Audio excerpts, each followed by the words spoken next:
Hi, I'm Alewel. I want to introduce myself by telling you a little bit about my background. I started out of college as a CPA with the firm of Ernst & Young, and from there I eventually worked my way up to be the Chief Financial Officer of a public company. It was a small company, but it was a public company that later got purchased by a Fortune 500 company where I served as the Vice President of Sales. We were selling computer systems and slot machines. I've ended my career there at IGT as the Vice President of Sales Operations. So I've got a broad background in business. Judy and I run 2 studios. We have bar studios in Henderson, Nevada, and another one in Boca Park. The Henderson studio is always near top 5 in sales, and the Boca Park's kind of the top third. I have been the president of the Franchise Council this year, and we got a lot of things accomplished this year. One of the things we did is we added a lot of structure to the Franchise Council, where we had the concept of constituents that report in to their Franchise Council member to enable us to take things to the corporate headquarters. And that structure allowed many topics to get discussed that might otherwise not have been brought to the table.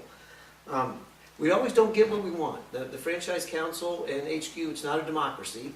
It's their business and they call the shots, but we do get a chance to have a lot of significant input.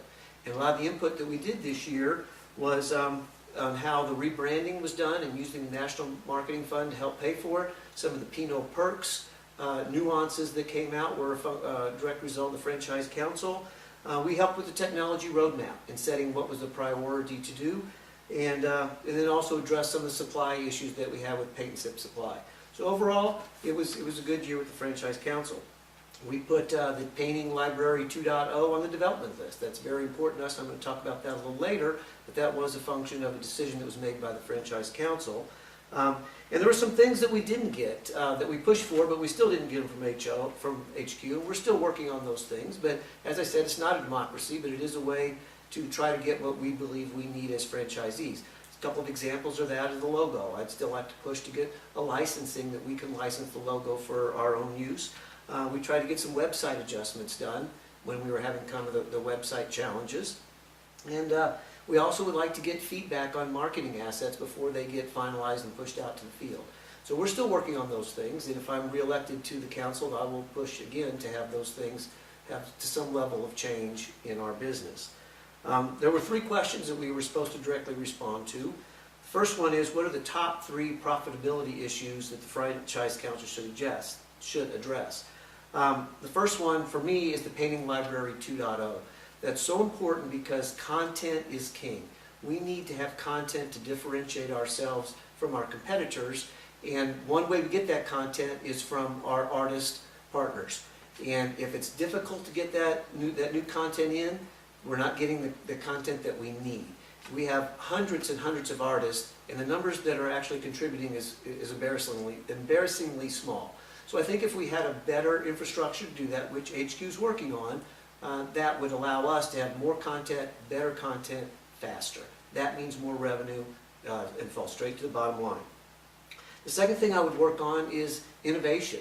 At our studios, we've worked on 10-inch by 30-inch canvases. We've worked on 12 by 16-inch canvases. We're painting on flower pots. Some of these things have been more successful than others, but at the end of the day, we want to constantly differentiate ourselves from others. A good example is the illuminated paintings that came out last Christmas, and we're all going to make a bunch of money on that again this year. Those types of things are important to us and important to me as a Franchise Council member, and things we want to continue to drive on. The last thing of my 3 would be the National Marketing Fund. There's a lot of money that rolls in there. I want to make sure it's spent appropriately, and not that it isn't spent appropriately, but I want to make sure it's spent in manners that best address what we can use that money for to help us in a system-wide manner. Second question is, what's my most important contribution to the Franchise Council? I believe that for me is my background. I've been an accountant, I've been a business person, I've been in sales, I've been in marketing, I've been in big business, I've been in little business, and now I've got 2.5 years of running my own business. And I think that background is what's so important to the Franchise Council, because ultimately the Franchise Council is a group of unpaid advisors to HQ. We get an opportunity to tell them, hey, this is what we think we need to do, and those Franchise Councils need to be good business people. They need to have a good solid head on their shoulders so that they can make quality recommendations to HQ. And the third question was, what would be the specific improvement project that I would like to lead if I was on the Franchise Council. And I'm going to go back to the Painting Library 2.0. My wife Judy spends a tremendous amount of time with working with just really 2.5 to 3 artists that are really submitting stuff. It takes up too much of management time that could be better served in marketing and doing special projects and things like that, instead of trying to get the formatting right on those libraries. Also, just the ability to bring in our 10-inch by 30-inch canvases and have all the innovation properly reflected in that. I think I would like to be a big part of that. I would like to contribute my expertise and thoughts into that and help drive that to be the most successful piece of it. When I was in the slot machine business, we used to say content is king. Anybody can build a machine, but you got to put good content on it that people want to play. It's the same thing in the paint and sip industry. Anybody can build a studio and paint on it, and yes, there's a lot of nuances that make us different, but at the end of the day, having good content is what people want. They want to come to a place that has fun paintings to paint. So that's why it's so important to me, and it's something that I would focus my time on. Well, that's it. That's my spiel. I'm Reed Alewel, and I approve this message.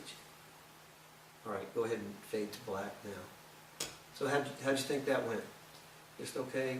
You know what? The real thing that's happening here is last year I had Stick Figure Man.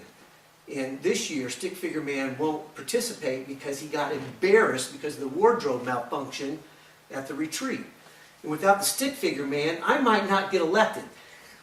And if I don't get elected, I won't be able to complete my embezzlement of the $1 million from the Franchise Council Pension and Benevolence Plan. And without that $1 million, I won't be able to outmarket that dastardly Pam Bartlett and her Naperville minions. Damn you, Stick Figure Man! Ugh! Could cost me everything. But fortunately, I do have one more secret weapon. Yes, that's right. Stick Figure Woman.